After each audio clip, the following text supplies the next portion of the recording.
Okay. Welcome everybody to this afternoon's Tuesday with CKLS.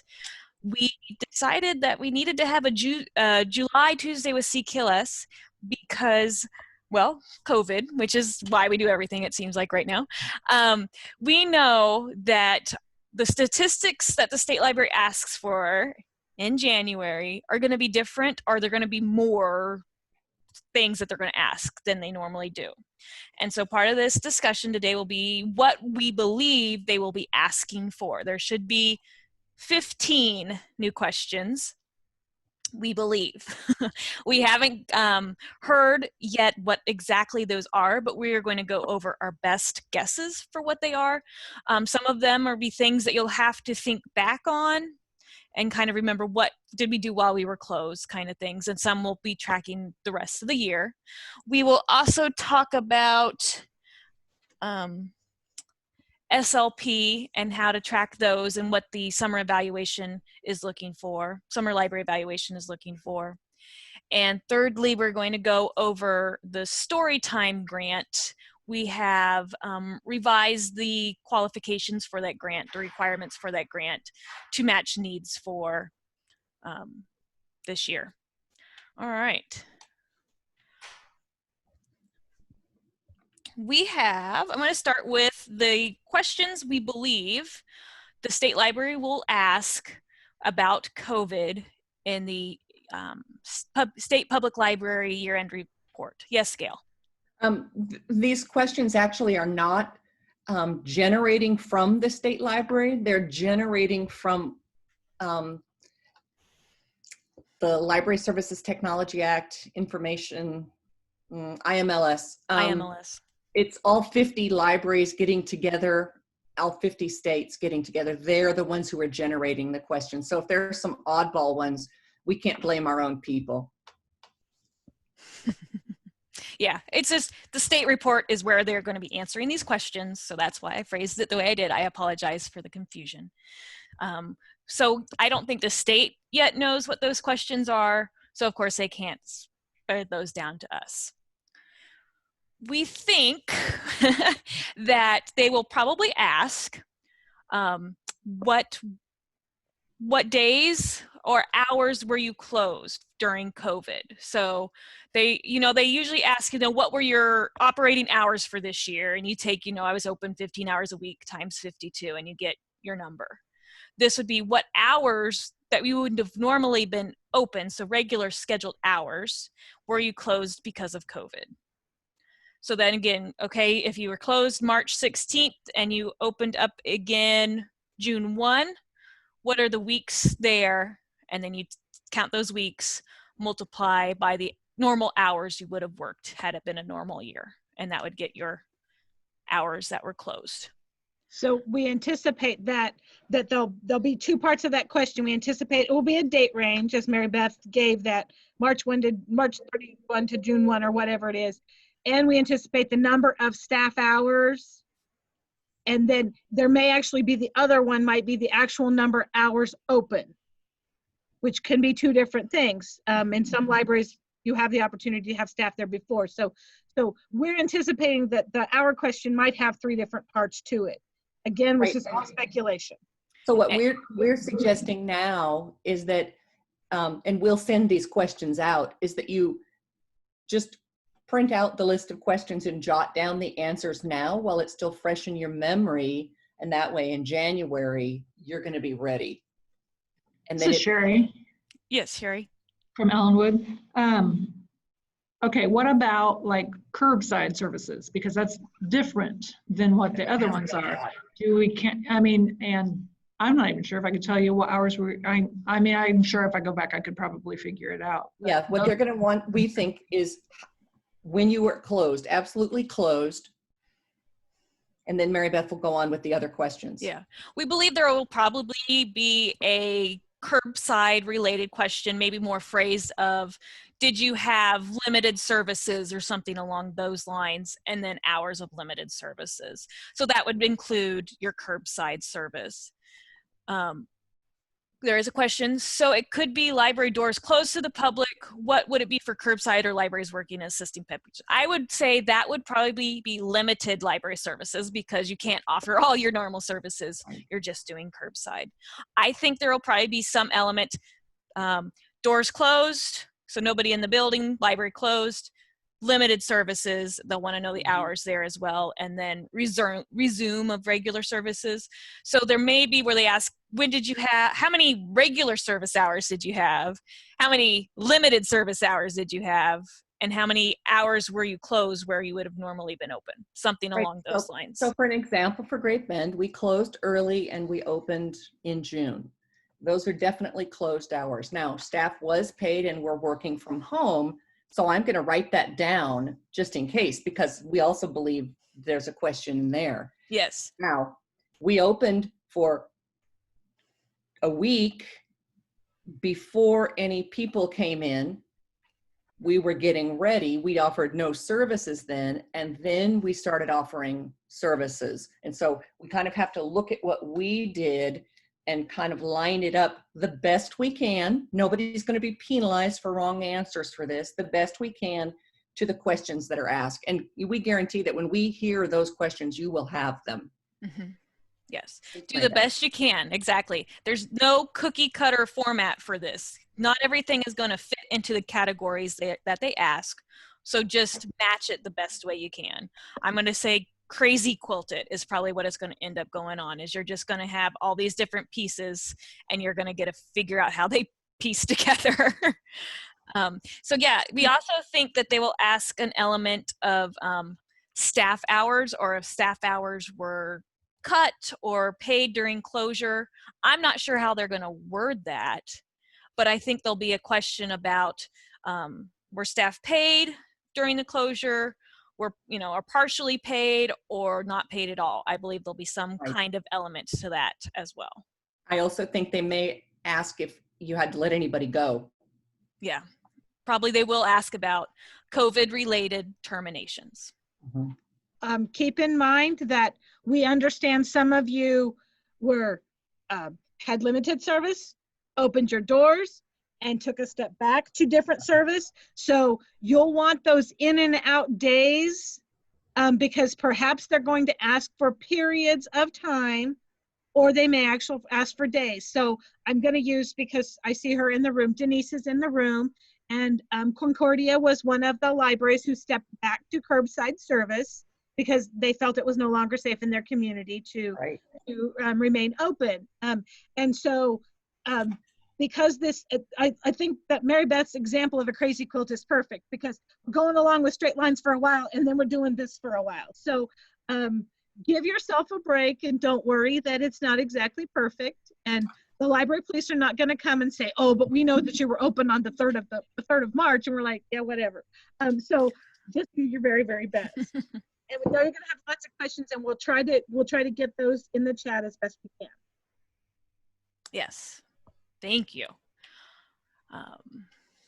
Okay, going back to my notes. We also think there is going to be a programming affected by COVID element of these questions. We think probably some questions about, were programs canceled? What kind of, how many programs did you have during COVID? I don't know if they'll have some kind of date range in there, because to me, we're still dealing with it, so it all counts as COVID programming. But I think, kind of think about in January, when we were so young and naive and we had our whole year planned out, or at least the spring, what were those plans and what went by the wayside? I think that's going to be a big question. They're going to want to know what was lost when, because that shows how doors. COVID interrupted service. Yes. Okay. And then, so they'll probably be, what programs were you unable to do? And then they'll probably ask about your online programs or your alternative programs that you were able to do, not just when your doors were closed, but that you've been able to do this year. Right. I don't know what kind of questions they're asked, but I think kind of keep a tally. You know, you did a weekly Facebook story time, or a weekly Facebook live video chat. You know, you just talk to your patrons and showed them, like Plainville did the tours of the businesses, you know, that counts as programming. So kind of keep counts of those. This was an online one. We did 5 online ones and we did 7 make and takes. And we had 2 book walks. And we had 2 book walks. Yes, book walks should definitely count. Diane's been kept very busy making those book walks. Hey, Diane. Oh, looky there. Seems that shows her eye. She's pumping her iron there. I do think that they're going to be looking for the ways we reached out to our community. I think that's the big, strong words that we're looking for. And so, you know, a book walk is that example. The sidewalk scavenger hunt thing that I showed. It's Diane mentioned I Spy windows, things like that. That, you know, you might not have actual people counts from who did it, and you may have a ballpark, and so you report that ballpark when it comes time for actually reporting numbers. But remember, we've said from the beginning, there's a big asterisk on this year, and you can't connect it to any other year before, or hopefully after. Okay. We also think there's going to be a question about how much money your library spent on PPE. We know that CKLS was able to get a lot of cleaners and such for your libraries and hand sanitizer, but a lot of you libraries had to at least buy some kind of plastic partition around your circulation desk. You might have gotten DAR to donate some of the cloth face masks, but that would be in kind. I don't know if you could put some kind of $5 something on that, but maybe you had to buy masks. Maybe you had to buy gloves. Maybe, you know, think about the cost of protecting your staff. Would we count with joining in community scavenger hunts? Yes. Did you host the scavenger hunt, or you just helped be part of it? I would say we'll call it partnering. Participated. The library participated in it. Yes. Okay. So it was one of the stops or whatever on a scavenger hunt. Awesome. Sure. If they were all looking for bunnies in the window, the library had a bunny in the window, you count that thing. Count it. Okay. Excellent.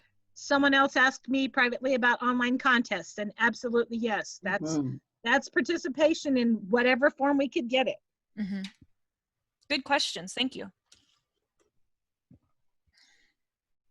I think just for us, when we look back at what we did, when you're in next year looking back, most of us are going to be pretty amazed at how much grit and resilience we've shown. Now, those are getting to be buzzwords, but it's the truth. Libraries are tough, and librarians are even tougher, and we've done some amazing things when we were stuck home. I mean, it still is. They're still doing great things now. It's exciting to get on Facebook and see what you guys have come up with. I'm always like, I want to go do that. Why don't I live there? Yeah, why don't I live there? And then we also think that there'll be a question about how circulation, door counts, program attendance were altered or changed because of COVID. We know that your door counts are going to be less than they were this time last year.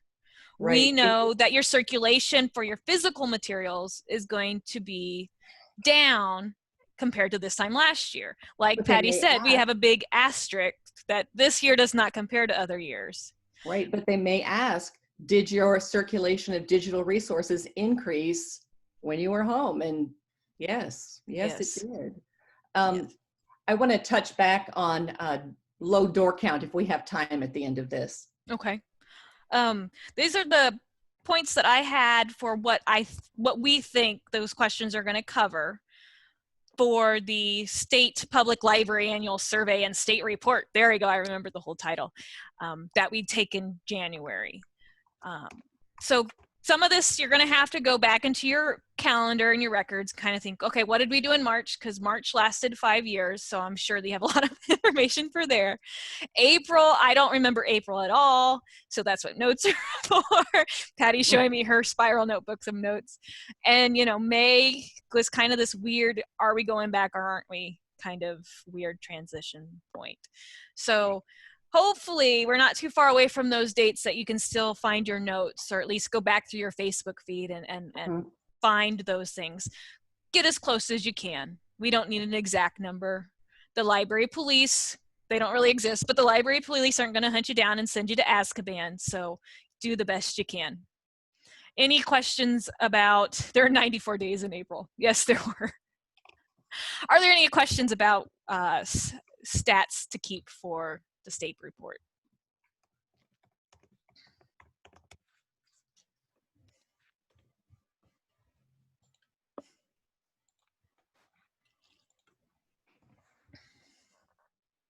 Okay. It will be interesting to see if we got it all close on this.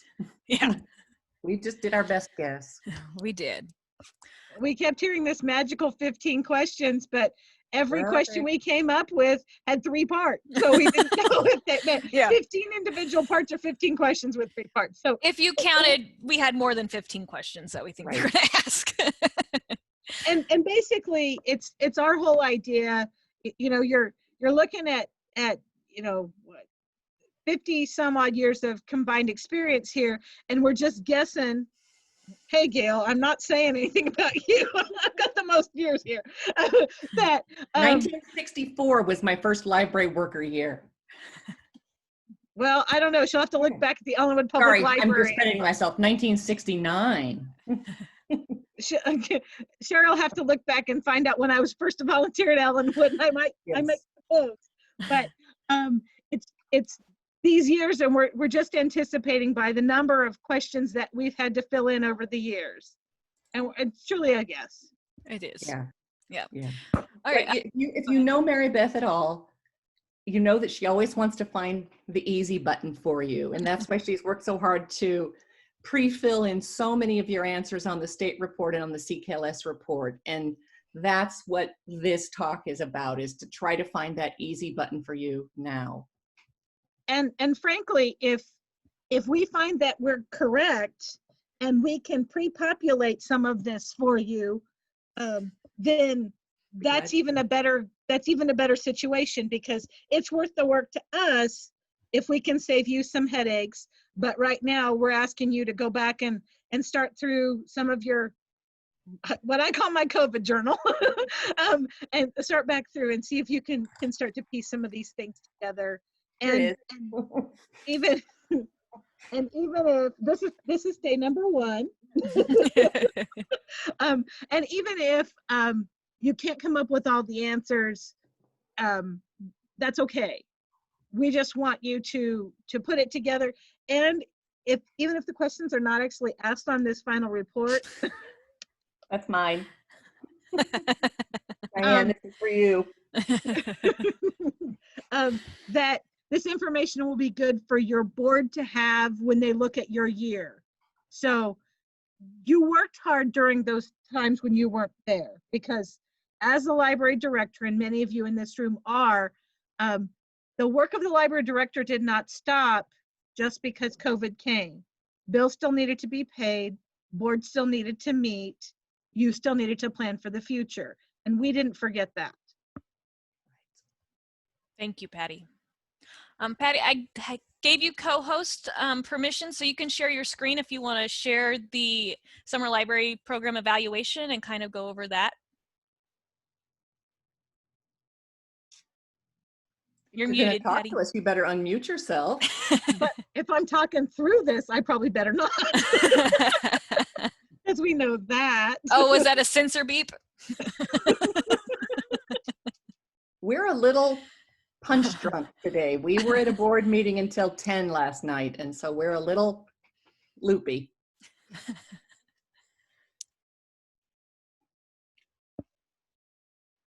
That's not the right one.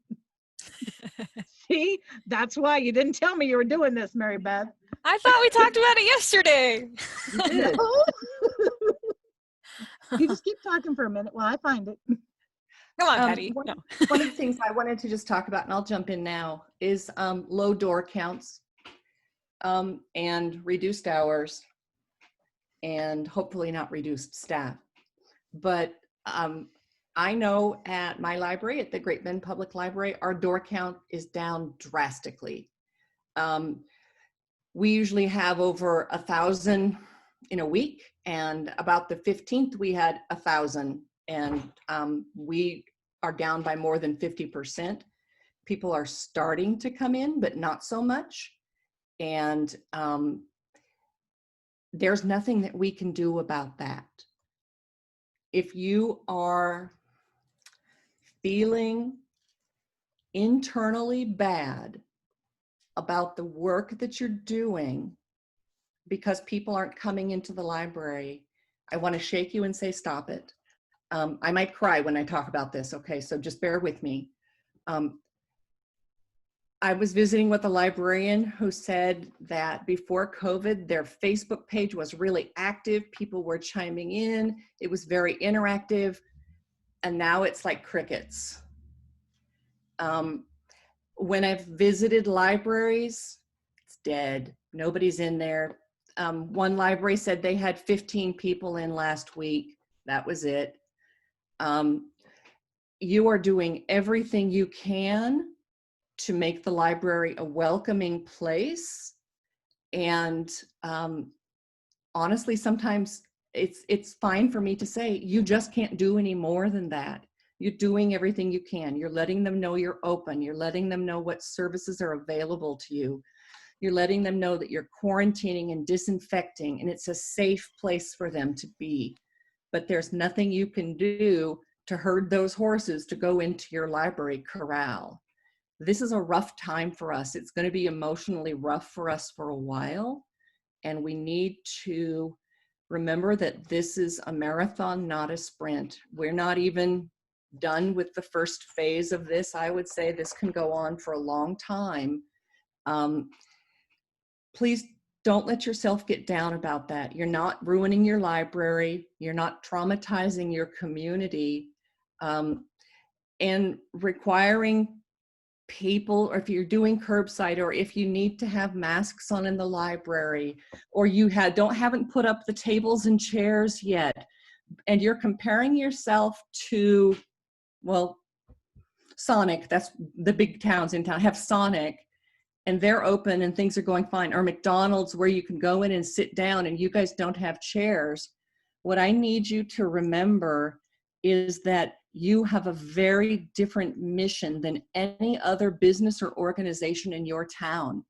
Most of the people are there to make money. The rec center in Great Bend is there to make money. They started classes right away. They exist because they make money for the city. Their mission is to provide these things, but they make money. Walmart and Dillon's just added masks to the mandatory list of things you have to do when you come in. Don't think for an instant that they're doing it to be altruistic and to prevent the spread of COVID amongst their customers, because they're not. This is a business. The reason that, now this is my opinion, but I'm like 99% sure that it's right because I know these businesses.